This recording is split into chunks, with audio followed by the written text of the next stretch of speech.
নমস্কার বন্ধুরা, দৈবিক tips with প্রতীক চ্যানেলের নতুন পর্বে আপনাকে স্বাগত। যারা আমার চ্যানেলকে লাইক ও সাবস্ক্রাইব করেছেন তাদের অসংখ্য ধন্যবাদ। ভগবানের কাছে প্রার্থনা করি ভালো থাকুন, সুস্থ থাকুন। আজকের নতুন পর্বে আমরা জানবো শিব পুজোর মন্ত্র এবং তার গুরুত্ব। তো চলুন বন্ধুরা জেনে নেওয়া যাক। শিব পুজোর ধ্যান মন্ত্র হলো ওম ধ্যায়েন নিতং মহেশং রজতগিরিনিভং চারু চন্দ্রা বতংসং রত্না কল্পজ্জলাঙ্গ পরশু মৃগবরা ভীতিহস্ত প্রসন্নং পদ্মাসীনং সমস্তাত স্তূত মমর গণৈ ব্যঘ্রং ইতিং বসানং বিশ্বাদ্যং বিশ্ববীজং নিখিলবয়হরং পঞ্চব্যক্তং ত্রিনেত্রম। শিবের স্নান মন্ত্র হলো ইদং স্নানিয়দকং ওং পশুপতয়ে নমঃ। এই মন্ত্রে 3 বার জল দিয়ে শিবকে স্নান করাবেন। তারপরে এতৎ পাদ্যং ওং নমঃ শিবায় নমঃ, ইদম অর্ঘং ওং নমঃ শিবায় নমঃ, ইদম আচমনিয়ং ওং নমঃ শিবায় নমঃ, ইদং স্নানীয় জলং ওং নমঃ শিবায় নমঃ, এষ গন্ধ ওং নমঃ শিবায় নমঃ, এতৎ পুষ্পং ওং নমঃ শিবায় নমঃ, এতৎ সচন্দন বিল্লপত্র ওং নমঃ শিবায় নমঃ, এষ ধূপ ওং নমঃ শিবায় নমঃ,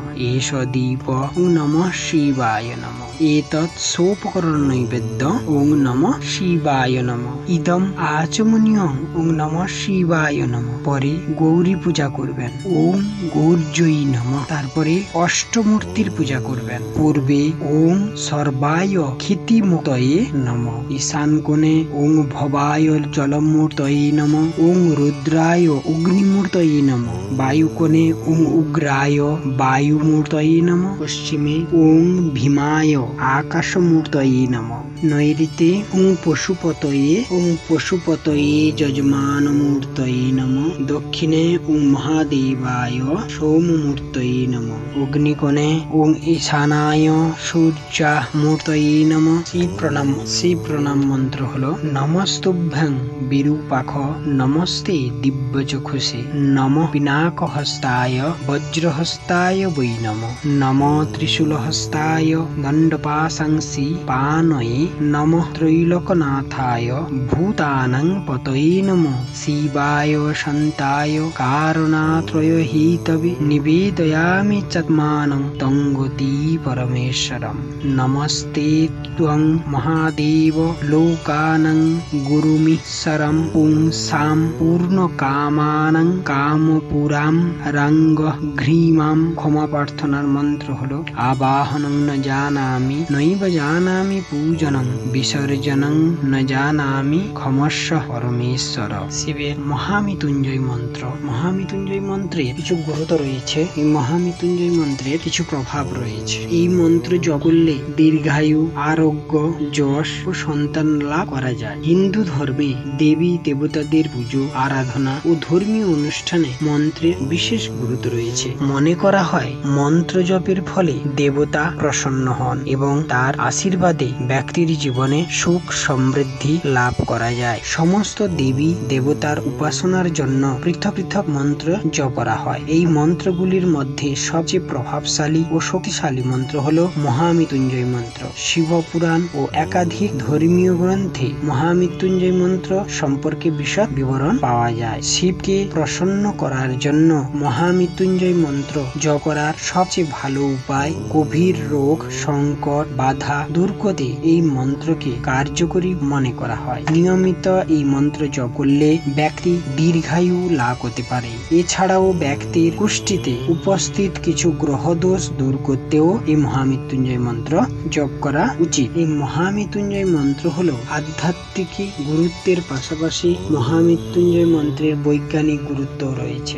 ঋষি মৃগণ্ডুর পুত্র মার্কেন্ডেয় মাত্র 16 বছরের জীবনকাল নিয়ে জন্মগ্রহণ করেছিলেন। পরে নিজের মায়ের কাছ থেকে মার্কেন্ডেয় এ বিষয়ে জানতে পারেন। মার্কেন্ডেয় তখন শিবের আরাধনার জন্য মহামৃত্যুঞ্জয় মন্ত্র রচনা করেন এবং শিব মন্দিরে বসে তার অখণ্ড জপ শুরু করে দেন। তার 16 বছরের আয়ু পূর্ণ হওয়ার যমরাজ যখন তাকে নিতে আসেন, মার্কেন্ডেয় যমরাজকে দেখে জোরে জোরে মহামৃত্যুঞ্জয় মন্ত্র জপ করতে করতে শিবলিঙ্গকে জড়িয়ে ধরেন। যম মার্কেন্ডেয়কে শিবলিঙ্গ থেকে আলাদা করার চেষ্টা করেন। এতে শিব ক্ষুব্ধ হয়ে যান এবং যমকে মৃত্যুদণ্ড দান করেন। যম তখন শিবকে বলেন যে আমি আপনারই সেবক, প্রাণীর প্রাণ হরণের নিষ্ঠুর কাজ আপনি আমাকে দিয়েছেন। খুব শান্ত হলে শিব বলেন, আমি নিজের ভক্তের ভক্তিতে প্রসন্ন, আমি একে দীর্ঘ আয়ুর বর প্রদান দিলাম, তুমি একে নিয়ে যেতে পারো না, মার্কেন্ডেয় জীবিত থাকবে। এই শর্তে শিব যমকে সাব মুক্ত করেন। এরপর যমরাজ বলেন, প্রভু আপনার আজ্ঞা সর্বোপরি, আমি আপনার ভক্ত মার্কেন্ডেয় রচিত মহামৃত্যুঞ্জয় মন্ত্র যে পাঠ করবে তাকে কষ্ট দেব না। মহাকালের আশীর্বাদে মার্কেন্ডেয় দীর্ঘায়ু লাভ করেন। এখান থেকেই এই মন্ত্রের উৎপত্তি হয়। মহামৃত্যুঞ্জয় মন্ত্র পাঠের উপকারিতা। নিজের বা পরিবারের সদস্যদের স্বাস্থ্য দুর্বল হলে মহামৃত্যুঞ্জয় পাঠ করা উচিত। কাজে লাগাতার বাধা এলে তা দূর করার জন্য এই মন্ত্র জপ করা হয়। নতুন গৃহ নির্মাণ করলে মহামৃত্যুঞ্জয় পাঠ করা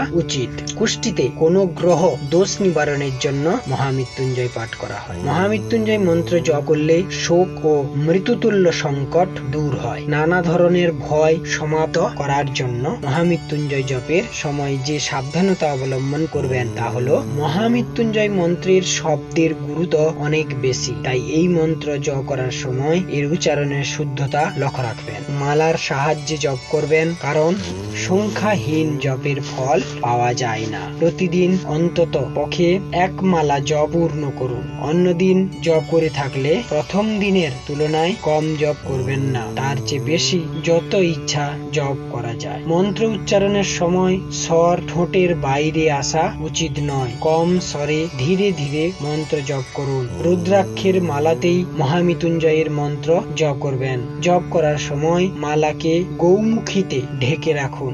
জপের আগে শিবের সামনে ধূপকাঠি ও প্রদীপ প্রজ্বলিত করুন। লক্ষ্য রাখবেন জপের সময় যাতে প্রদীপ প্রজ্বলিত থাকে। এই মন্ত্রের জপের সময় শিবের প্রতিমা, ছবি, শিবলিঙ্গ বা মহামৃত্যুঞ্জয়ের যন্ত্র নিজের কাছে রাখুন। কুশের আসনে বসে মন্ত্র জপ করা উচিত। মহামৃত্যুঞ্জয় মন্ত্র জপ এবং পূজার্চনার সময় নিজের মুখ পূর্ব দিকে রাখুন। শিবলিঙ্গের পাশে বসে জপ করে থাকলে জল বা দুধ দিয়ে অভিষেক করুন। জপ করার জন্য একটি শান্ত স্থান বেছে নিন, যাতে জপের সময় মনে একাগ্রতা থাকে। জপ করার সময় হাই তুলবেন না এবং আলস্যতা করবেন না। ঈশ্বরের মনোনিবেশ করুন। জপের দিন ব্রহ্মচর্য পালন করুন। যতদিন জপ করবেন ততদিন তামসিক ভোজন যেমন মাছ, মাংস, রসুন, পেঁয়াজ খাবেন না। আবার মদ্যপান করবেন না বা অন্য কোনো নেশার জিনিস খাবেন না। প্রথম দিন যেখানে বসে জপ করবেন তারপর থেকেই প্রতিদিন সেইখানে বসেই জপ করে যান। জপের মাঝখানে কারোর সঙ্গে কথা বলবেন না। জপের পরে ওম নমঃ শিবায় 108 বার পাঠ করুন। মহামৃত্যুঞ্জয় মন্ত্র হলো ওং ত্রম্বকম যজামহে সুগন্ধিন পুষ্টিবর্ধনম উর্বারোমিব বন্দনান মৃত্যুর্মোক্ষ্য মামৃতাৎ। এর অর্থ হলো, হে ত্রিনয়ন, আমাদের জীবনকে সুগন্ধে ভরিয়ে তোলো, সকল বন্ধন থেকে মুক্তি দিয়ে আমাদের মৃত্যু হতে অমৃততে নিয়ে যাও। ভিডিওটি ভালো লাগলে লাইক, সাবস্ক্রাইব করে পাশে বেল আইকনে ক্লিক করে বন্ধুদের শেয়ার করার অনুরোধ। জয় সীতারাম, জয় শঙ্কর।